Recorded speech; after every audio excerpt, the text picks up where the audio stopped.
Hola a todos, espero que estén muy bien, especialmente en esta época tan rara, tan difícil, tan nueva. Así que bueno, deseándoles que estén todos ustedes y los suyos bien y que se estén cuidando. En primer lugar, quiero felicitar y agradecer a la Sociedad Uruguaya de Nutrición, a su comisión directiva, a la comisión de este congreso y a su comité organizador y al comité científico.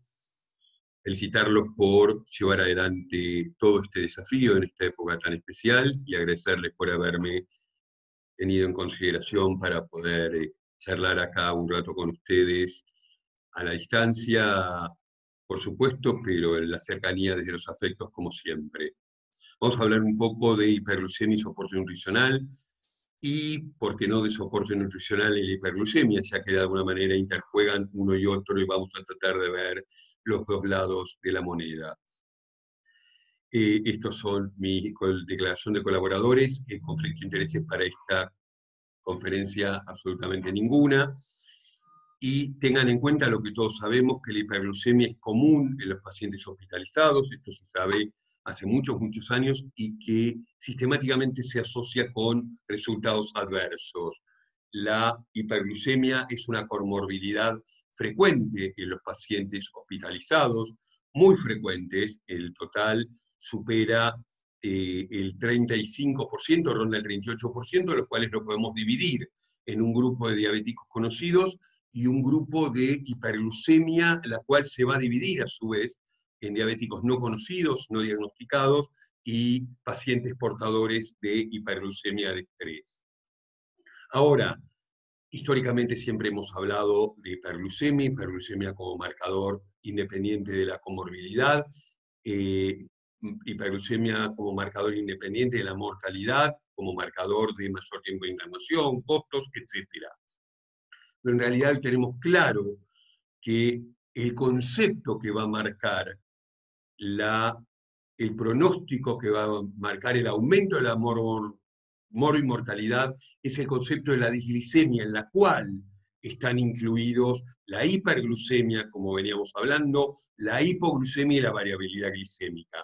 La hipoglucemia descrita o convertida en un elemento de mortalidad y de complicaciones por los anestesiólogos en un primer momento, de los cuales encontraron que monitoreando a sus pacientes veían hipoglucemias a veces severas que obviamente pasaban totalmente desapercibidas, con pacientes anestesiados, sin posibilidad de hacer ningún tipo de sintomatología adrenérgica o manifestación de neuroglucopenia, con lo cual estos pacientes tenían altos riesgos de hacer hipoglucemias inadvertidas, graves y a veces prolongadas. Y otro elemento que se vio fue la variabilidad glicémica como otro elemento independiente, con pacientes que iban de 4 a 400 y de repente por ahí un paciente de ellos, marcamos una hemoglobina glicosilada y es normal, pero su variabilidad glicémica va a ser un elemento que sin ninguna duda va a tener un elemento cronológico. Y esto va a aumentar las tasas de infección, las complicaciones quirúrgicas, la estancia en el hospital,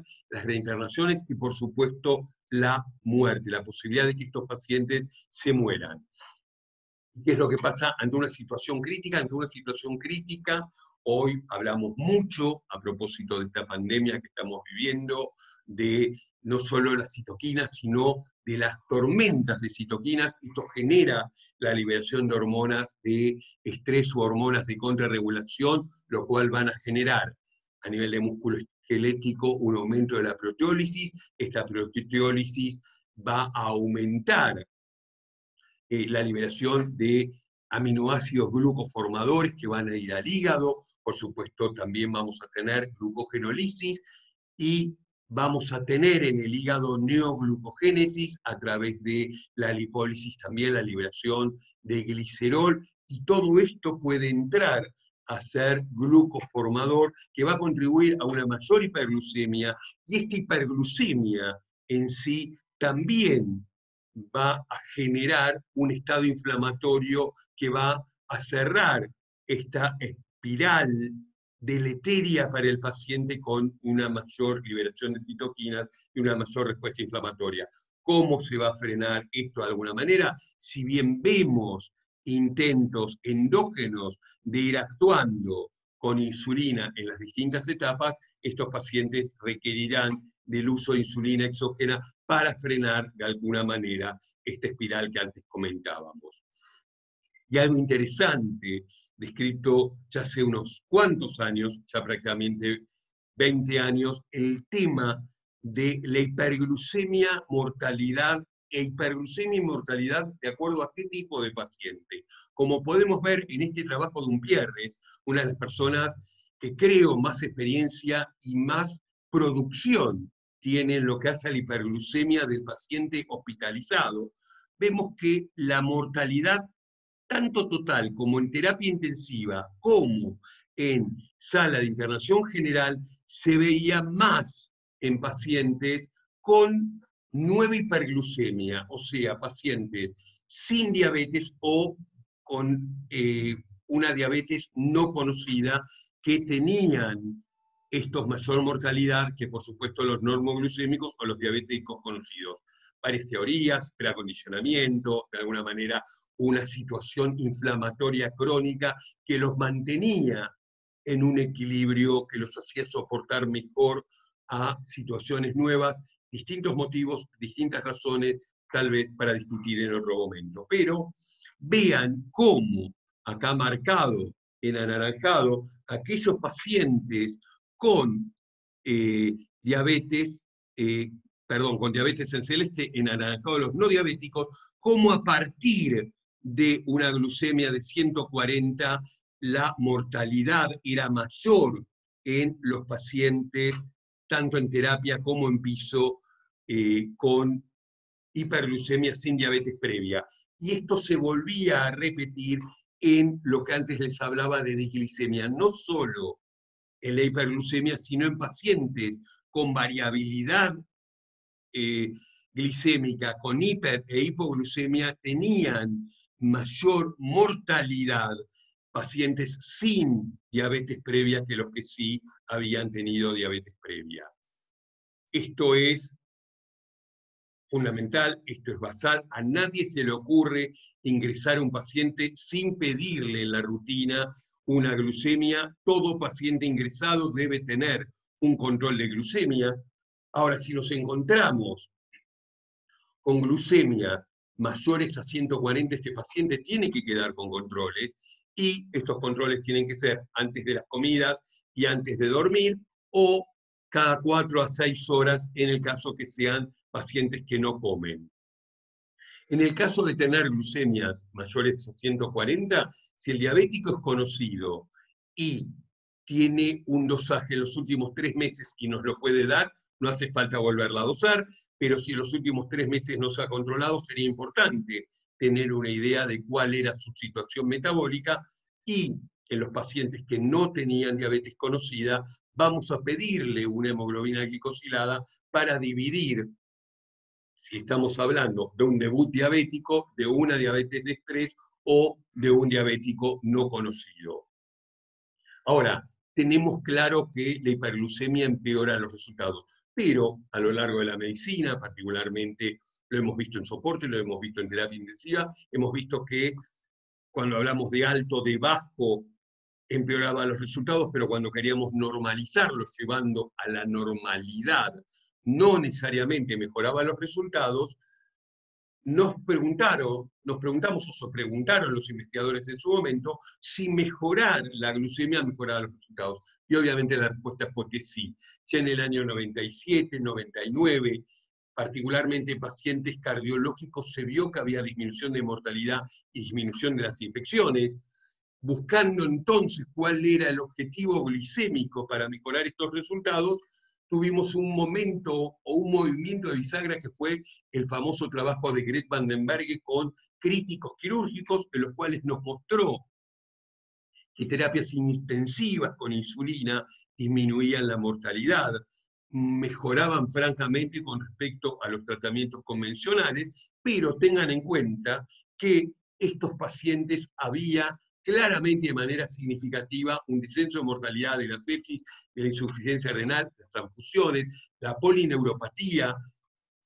hay autores que han descrito una disminución de la trombofilia, y con el tiempo también nos dimos cuenta cuánto tenía que ver esta situación con las complicaciones que veíamos con la nutrición parenteral en la época que creíamos que la hiperglucemia era una condición casi inevitable en la nutrición parenteral, y así lo permitíamos. Es así que, por otro lado, no tenemos que olvidar que los pacientes con el protocolo de Gret-Vandenberg tenían alimentación o tenían un aporte adecuado de glucosa, nutrición enteral, nutrición parenteral, ambas un aporte de calorías no proteicas suficiente y un aporte de proteína. Esto lo remarco porque, por lo menos lo veía en mi país, muchos lugares, muchas unidades de cuidados intensivos que usaban el protocolo de insulinización propuesto por Gret-Vandenberg, pero no el protocolo completo de terapia insulínica intensiva que incluía la alimentación, y es por eso que encontrábamos pero muy frecuentemente pacientes con hipoglucemia severa. Posterior a esto, se siguió demostrando disminución de mortalidad, disminución de morbilidad, disminución de complicaciones, disminución de estadía, pero de todas maneras hubo autores que también mostraron que con los márgenes que nos pedía Gret-Vandenberg aumentaban las complicaciones y hasta podía ser peligroso. Por eso, en el año 2009 sale el Night Sugar, donde nos pone en un margen más amplio, más cómodo, más confortable, mucho más para medios como el nuestro, que no tienen la cantidad de enfermeras que contaba Gret-Vandenberg por paciente, en el cual se modifican estos rangos. ¿Por qué? Porque dice que los controles más estrictos a los propuestos por Night Sugar no son necesarios, no muestran mejoría y hasta pueden ser dañinos. ¿Qué es lo que plantean a través del Night Sugar? En los no críticos, mantener la glucosa por debajo de 140 antes de las comidas y evitar valores mayores a los 180, considerar que hipoglucemia es por debajo de 70 y por debajo de 40, esta hipoglucemia es severa, y que en el caso del paciente estar recibiendo insulina, replantearnos y ajustar para abajo esta dosis si los niveles de glucemia se mantienen por debajo de los 100 miligramos por ciento. ¿Qué es lo que pasa en cuidados intensivos? Ponen dos extremos, no se recomienda por debajo de 110 y por debajo de 180, se considera aceptable en un rango entre 110 y 140, y se recomienda en el cuidado crítico un rango entre 140 a 180. De todas maneras, durante un tiempo la Asociación Americana de Diabetes seguía manteniendo que podríamos considerar adecuado, ya no aceptable, sino adecuado, el rango de 110 a 140 en determinados pacientes seleccionados, en posquirúrgicos críticos, en cirugía cardíaca, en diabetes conocidos y estables, pero poniendo la condición que pudieran lograrse valores de 110 a 140 sin mayores riesgos de hipoglucemia, sin hipoglucemias significativas. Ahora, en el año 2015, Umpierres, vuelvo a nombrarlo Umpierres, y Umpierres, vuelvo a insistir que es el gran autor y el gran generador de trabajos en pacientes internados con hiperglucemia, contradice lo anterior y dice que el control intensivo, buscando 100 a 140 en la terapia intensiva, no redujo las complicaciones perioperatorias, la mortalidad o la estancia hospitalaria, en comparación con la glucosa de entre 140 y 180 en pacientes con cirugía cardíaca. O sea, de alguna manera corrige lo que la Asociación Americana de Diabetes en sus estándares de cuidados del paciente diabético seguía recomendando, y nos dice, para estos pacientes también mantengámonos con un 140 a 180. ¿Y qué vamos a hacer desde lo nutricional en los pacientes que requieran soporte? Antes de empezar, tenemos que conocer su estado metabólico y el control previo de la glucosa. Glucemia al entrar, controles de glucemia reglados y una hemoglobina glicosilada. Teniendo en cuenta que ese paciente que vamos a poner con nutrición enteral va a aumentar el riesgo de hiperglucemia, incluso con el uso de fórmulas específicas. ¿Sí? Fíjense cómo en un trabajo que ya tiene unos años, pero claramente la hiperglucemia estaba presente en un 35% de los pacientes con nutrición enteral. ¿Qué pasa con la nutrición parenteral? Por supuesto, la nutrición parenteral tiene mayor incidencia y mayor gravedad cuando tenemos y hablamos de hiperglucemia. ¿Por qué? Porque la vía de alimentación es fundamental en la respuesta que va a tener el paciente a la hiperglucemia. La nutrición enteral siempre es menos hiperglucemiante. ¿Por qué? Por un elemento, la tolerancia. El intestino ya es la primera barrera. ¿Cuánto va a tolerar o cuánto va a poder recibir antes de manifestarse con manifestaciones de intolerancia, con lo cual el paciente va a recibir menos? La administración.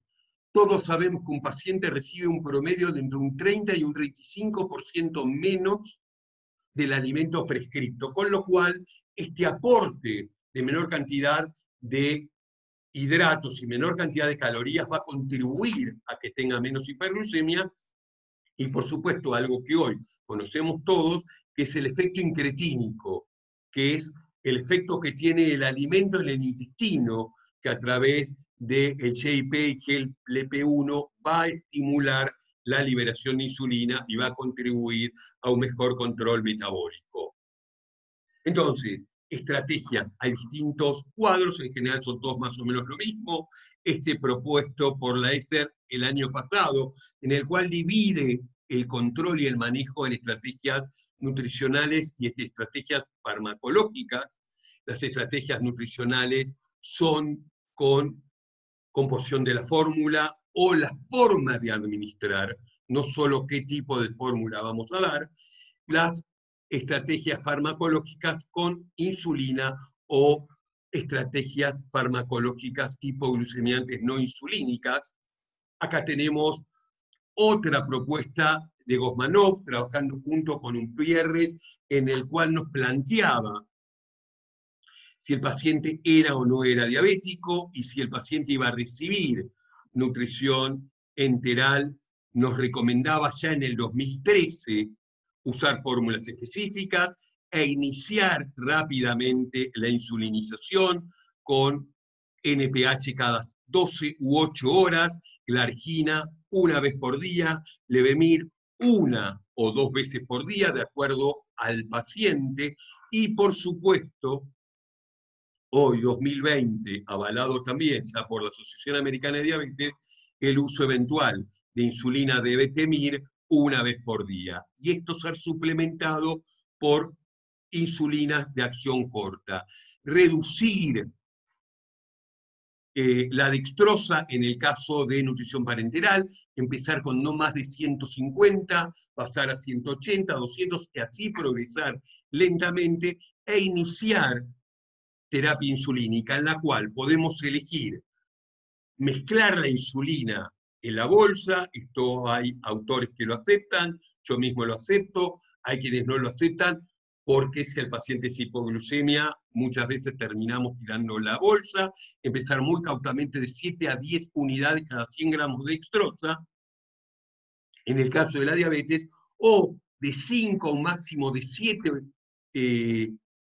gramos, perdón, de unidades por cada 100 gramos de dextrosa. Entonces, 7 a 10 o 0,7 a 1, de acuerdo a cómo lo contemos, y digamos de 0,5 a 0,7 unidades por gramo, o de 5 a 7 por cada 100 gramos de dextrosa.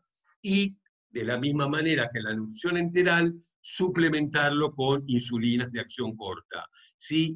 Controlar diariamente, ver permanentemente la medicación que se va dando, si es hiper o hipoglucemiante, ver y notificar si algún régimen en su alimentación es cambiada, y iniciar un plan de descarga. Vamos con el esquema propuesto por la ESER, las estrategias en cuanto a insulinización. Vamos a ir con esto y siguiendo también con el trabajo del grupo Umbierres, los controles cada con glucemia, e iniciar las glucemias y las estrategias nutricionales. ¿De qué manera? Primero, con la composición de las fórmulas, tanto en composición, distribución y la fuente de los carbohidratos. Las fórmulas específicas para diabetes en general tienen menor contenido de carbohidratos, mayor proporción de carbohidratos complejos, maltodextrinas, almidones, fructosas, isomaltulosa, sucromaltosa modificados para que la absorción sea más lenta, para que disminuya el área bajo la curva, tienen y suelen tener ácidos grasos monoinsaturados y un mayor contenido de fibras. Fíjense, y esto fue sumamente interesante, una revisión hecha por la Asociación Americana de Nutrición Enteral y Parenteral, publicada por Davidson, quien tiene un curso de diabetes todos los años, decía que según la Asociación o la Academia de Nutrición y Dietética no había suficiente evidencia, según la Asociación Americana de Enteral y Parenteral no podían hacer recomendación, y la Asociación Canadiense de Medicina Crítica decía que había data insuficiente.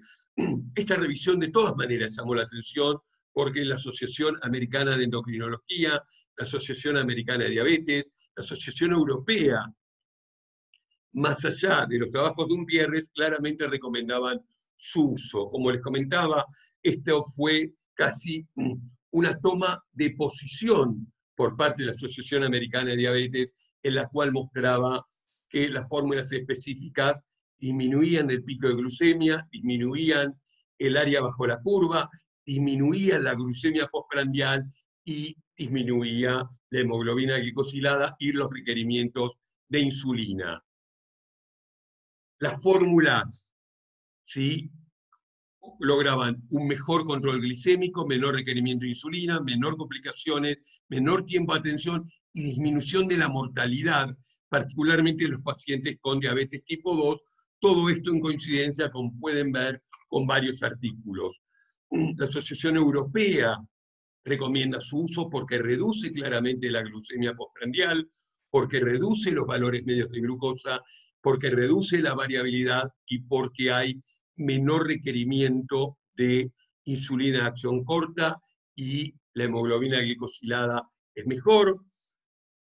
La Asociación Americana de Diabetes claramente desde el año 2016-2017 recomienda para la terapia nutricional enteral las fórmulas específicas porque parecen ser superiores a las fórmulas estándar en el control de glucosa, de hemoglobina glicosilada y en la respuesta a la insulina.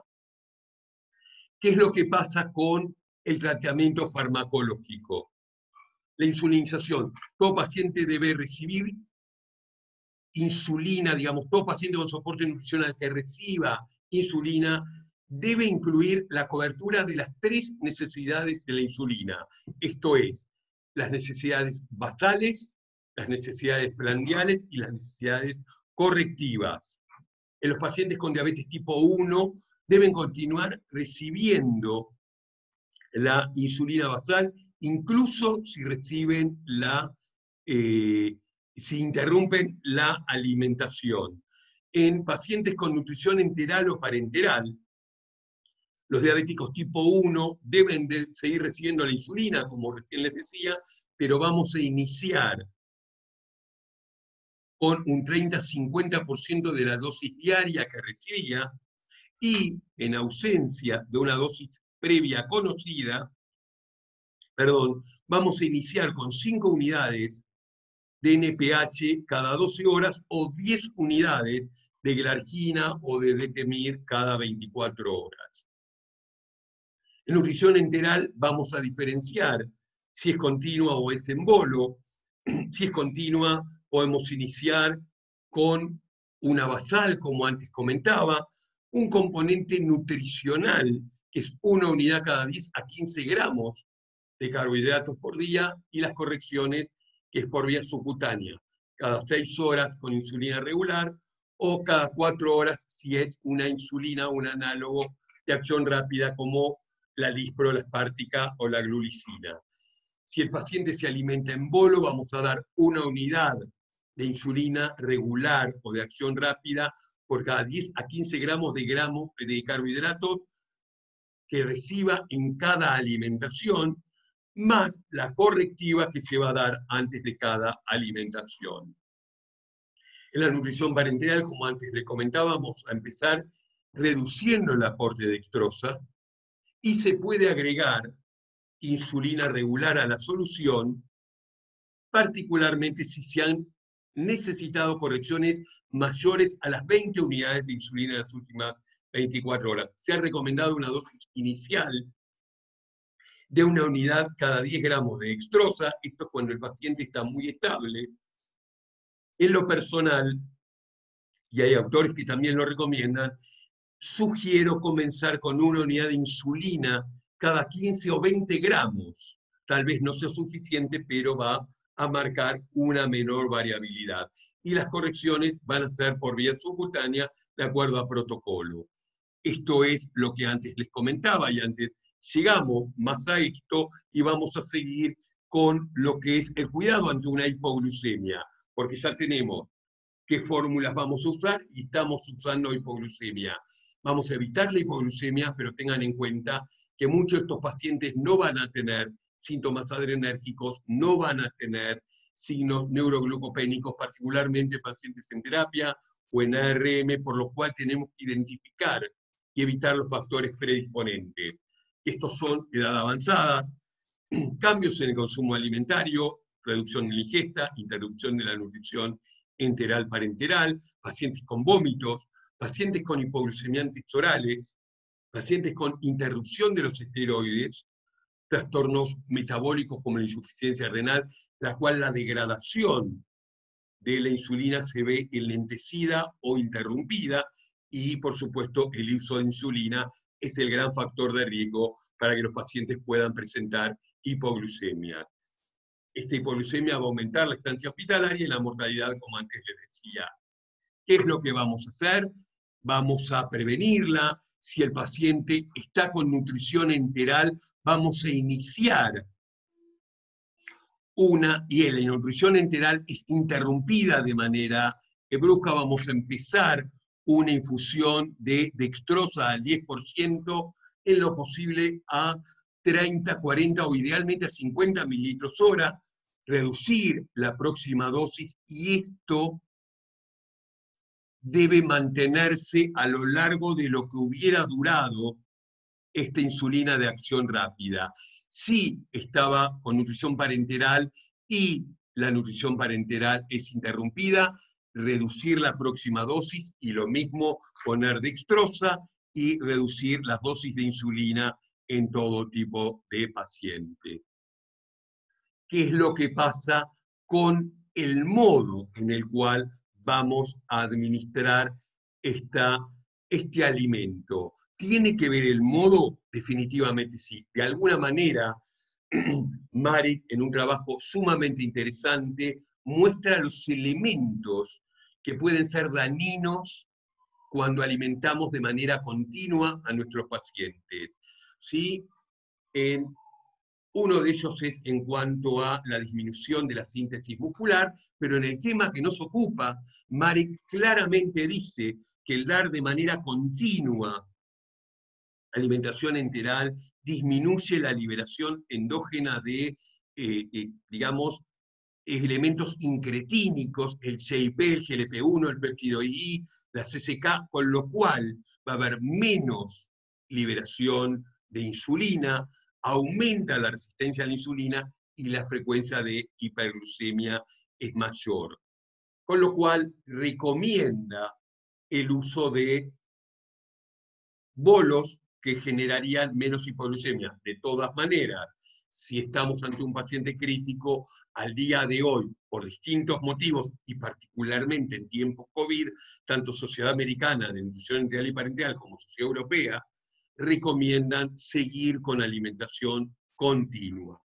¿Qué es lo que pasa con otro tipo de elementos? Vamos a tener los elementos no insulínicos. Entre los elementos no insulínicos, una vez más, los agonistas GLP-1 que vamos a tener, que nos van a dar un excelente control de la glucemia, al igual que la insulina, pero el riesgo de hipoglucemias es mínimo. Hay que determinar si tiene efectos sobre la función cardiovascular, hay autores que dicen que sí. Si tiene, digamos, efectos sobre la hiperglucemia inducida por estrés, definitivamente sí.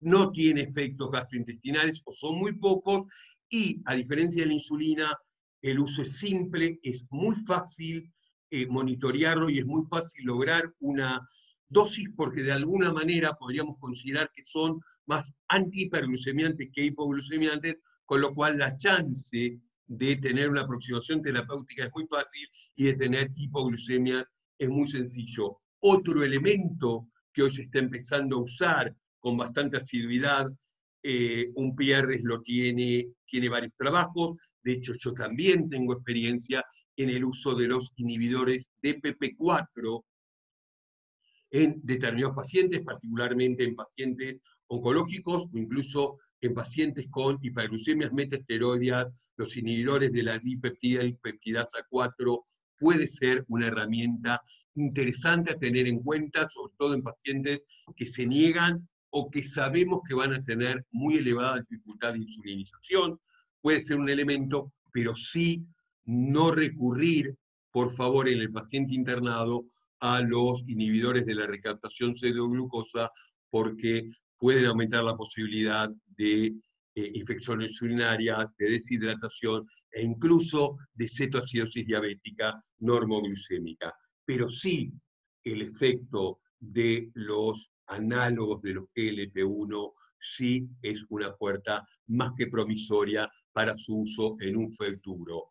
¿Sí? Y siguiendo con la monoterapia, se ha demostrado actuar en la hiperglucemia de estrés, en la hiperglucemia inducida por infección enteral y parenteral, en diabéticos con agentes orales, con presumible resistencia a la insulina, mostró disminuir la dosis de insulina, disminuir el tiempo para alcanzar el valor objetivo, disminuir de manera considerable la variabilidad, disminuir el tiempo de trabajo, y algunos consideran que podría mejorar los resultados generales porque cuando uno analiza los efectos de los análogos de GLP-1, puede ver desde efectos particularmente extrapancreáticos a nivel muscular, a nivel óseo, a nivel cerebral.